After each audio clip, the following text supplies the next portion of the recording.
अब्सार साहब, एक तो इसको कमेंट कर दीजिएगा कि रियासती अथॉरिटी को अंडर एस्टिमेट, बड़े बड़े नाम उतरना शुरू हो गए पीटीआई के जहाज से। 9 मई के दबाव का नतीजा कहें या फिर जो हमेशा से कहा जाता है ज़मीर जाग गए? एक तो बड़े बड़े नाम नहीं है, ये छोटे छोटे लोग बड़े बड़े ओहदों पे बिठा दिए गए हैं, हर दफ़ा बिठा दिए जाते हैं। तो इनसे अगर इन खुश्क पत्तों से किसी को बहार की उम्मीद थी तो वो उसकी अपनी गलती थी, किसी और की गलती नहीं है।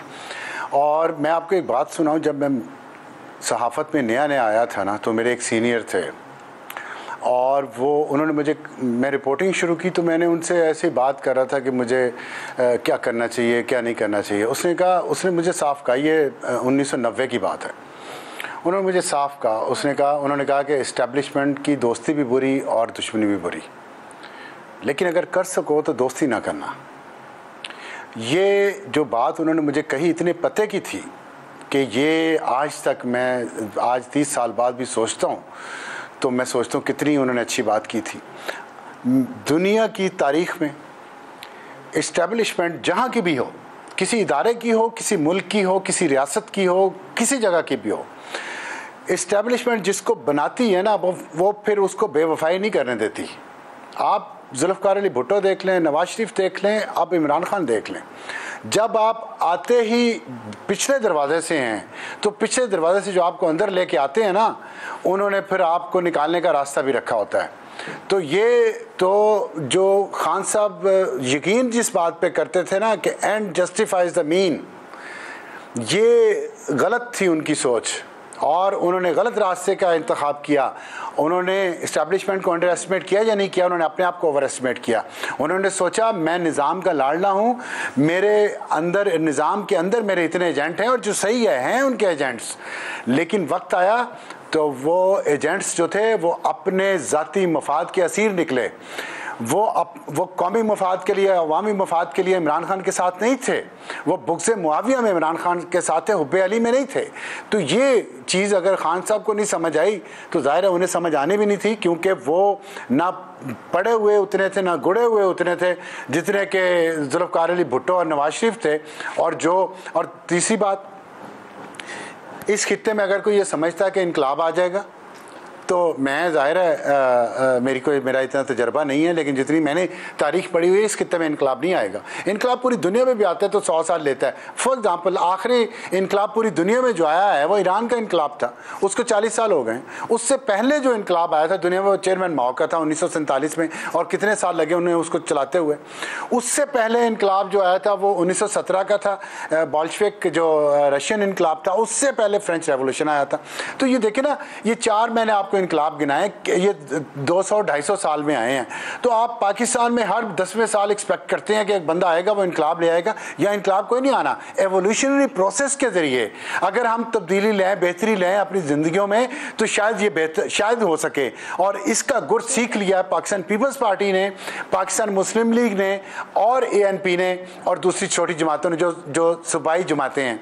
इसलिए कोई इनकलाब की कश्ती नहीं बनाता, लेकिन खान साहब ने एक जो निज़ाम चल रहा था और जो एवोल्यूशनरी रास्ते पे था, जो इर्तिकाई मराहल तय कर रहा था, खान साहब ने उसमें कहा मैं अपना लुच तलूंगा इनकलाब का। नहीं, एक मिनट बात तो मुकम्मल कर लेने दें मुझे, छोटी सी तो मैंने बात की, अभी मेरा 1.5 मिनट हुआ है। जो खान साहब ने वो सारा इर्तिकाई मराहल, इर्तिका का रास्ता छोड़ के इनकलाब का लुच तलने की कोशिश की है ना, तो वो उनका इनकलाब भी तला गया, उनका लुच भी तला गया और हम सब भी तले गए। हम वापस घूम फिर के वहीं आ गए हैं जहाँ हम ये चाहते थे कि इस्टेब्लिशमेंट सियासत से निकल जाए। आज हम उस स्टेज पे हैं जहाँ पे इस्टेब्लिशमेंट पहले से भी ज़्यादा सियासत में आई हुई है। अब्सार साहब, ये जो तरदीद की गई इमरान खान की तरफ से 4 साल बाद, और जबकि वो वजीर आजम रहे, वो किसी भी वक्त इस मामले के ऊपर बात कर सकते थे, आपके ख्याल में क्या इमरान खान को मालूम है कि उन्हें अब कोई एक्स्ट्रा फेवर बतौर army chief general Asim Munir से मिलने वाले नहीं है, इसलिए वो वंस फॉर ऑल तनाव को मजीद इंतहा की तरफ ले जाना चाह रहे हैं, किसी रिएक्शन के इंतजार में? देखिए, इमरान खान से फाश गलती ये हुई है कि दूसरी सियासी जमातों की तरह जब वो इक़्तिदार से निकले हैं तो वो अपनी सियासी जमात को सर्वाइवल मोड में नहीं लेके गए, वो फाइटिंग मोड में लेके गए हैं। और फाइटिंग मोड में जाने के लिए उनके पास वो वेयर विदॉल नहीं था। उनके पास वो इंफ्रास्ट्रक्चर नहीं था, वो लोग नहीं थे, वो टीम नहीं थी जो और वैसे भी सियासी जमात का ये काम ही नहीं है कि वो इस तरह के फाइटिंग मोड में चले जाते। अगर वो असम्बली में बैठे रहते जैसे दूसरी सियासी जमातें या सियासी लीडर इक़्तिदार से निकलने के बाद असम्बली में रहते थे, चाहे उनकी सीटें कम हो जाती थी, अपोजिशन में बैठते थे, अपना किरदार अदा करते थे, दोबारा पावर में आ जाते थे। खान साहब ने ये एक्सेप्ट नहीं की शिकस्त। अब हुआ ये शिकस्त उन्होंने इसलिए एक्सेप्ट नहीं की, और जो आपने सवाल पूछा है कि जब आपने 2019 की बात करी है, 4 साल पहले आप अगर अपने आप को वहाँ लेके जाएं उस दौर में खान साहब का तूती बोलता था इस मुल्क में, ऊपर खुदा और नीचे इमरान खान थे।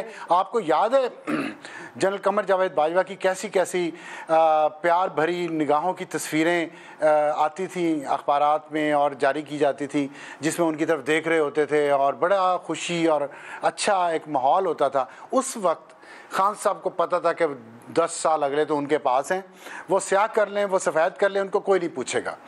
इसीलिए इसी घुमंड में उन्होंने वो उस वक्त ट्रांसफ़र किया DGISI को।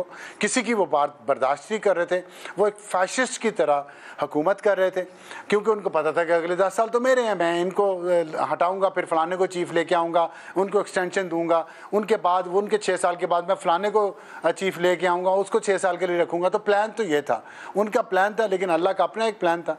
अब हुआ उसके बाद एक बात तो ये हुई कि उनका प्लान फेल हो गया, तो वो जो करतूत किए हुए थे उन्होंने इस उम्मीद पे उन्होंने और बुशरा साहबा ने कि हम तो 10 साल हैं यहाँ पे, हमें तो कोई 10 साल बाद कौन पूछेगा, जो हमने पहले साल में कर लिया किसको याद रहेगा। लेकिन वो नहीं हुआ। दूसरी बात यह है कि ये जो खबरें आई हैं ना, अब इस वक्त खान साहब का ऑडियंस जो है वो वेस्टर्न इस्टेब्लिशमेंट है, अमेरिका और बरतानिया और यूरोपियन ममालिक, वो उनको एड्रेस कर रहे हैं। वो चाहते हैं उनका इमेज वहाँ ये बिल्ड हो कि वो तो एंटी मिलिट्री हैं, वो बड़े डेमोक्रेटिक हैं, वो बड़े ह्यूमन राइट्स के चैम्पियन हैं। और उनको जब हटाया गया है और उनके ख़िलाफ़ और उनके वर्कर्स के ख़िलाफ़ जो मुहिम चल रही है, ये फंडामेंटल राइट्स पे अटैक है, ये डेमोक्रेसी पे अटैक है, I am the defender of democracy.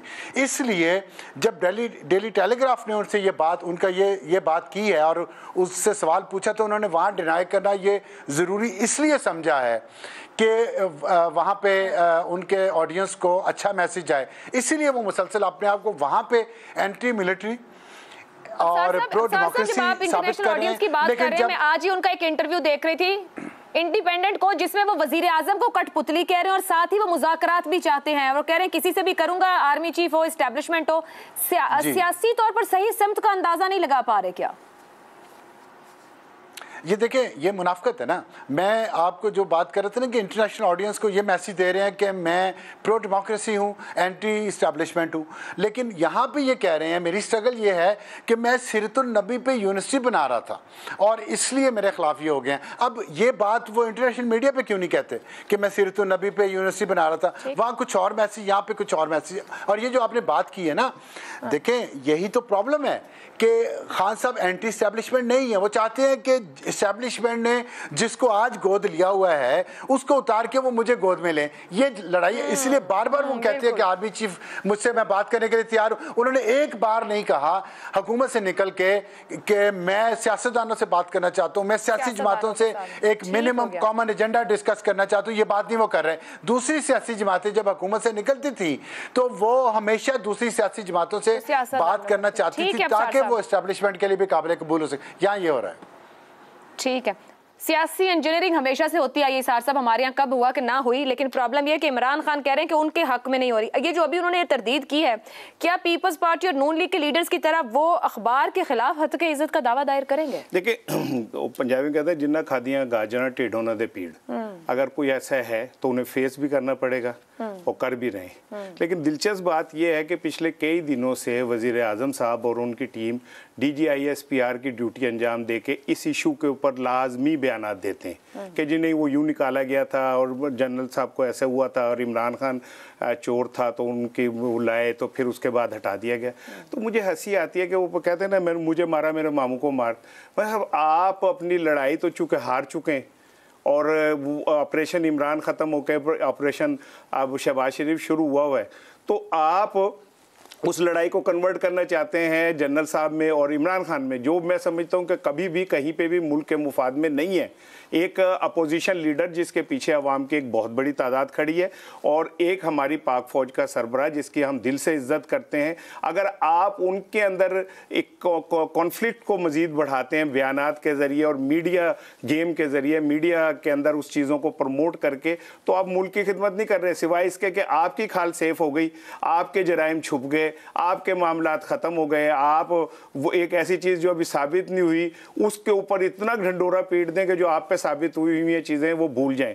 बाकी ये कि इमरान खान साहब, मैं ये समझता हूँ कि कहीं ना कहीं हर शख्स के साथ एक आसिफ अली जरदारी किसी न किसी शक्ल में जुड़ा होता है जो आपके खुच में बैठ के सब कुछ कर रहा होता है और इम्तहान आपका आता है और जवाब भी आपको ही देना पड़ता है। ठीक है जी, आज की गुफ्तगू रही जिसके अंदर हमने पॉलिटिकल इंजीनियरिंग से लेकर हमारे जो पॉलिटिकल फ्यूचर, एक जुमला हसन साहब ने बोला था, मेरा दोबारा दिल कर रहा है उसको आखिर में कोट करूं, मिजाज इंसान का मुकद्दर होता है, जो मुझे कम अज़ कम ये ज़रूर बता रहा है कि जो हमारे सियासतदान हैं उनका मिजाज जमहूरी नहीं है किसी भी सूरत, ना ही बर्दाश्त वाला है।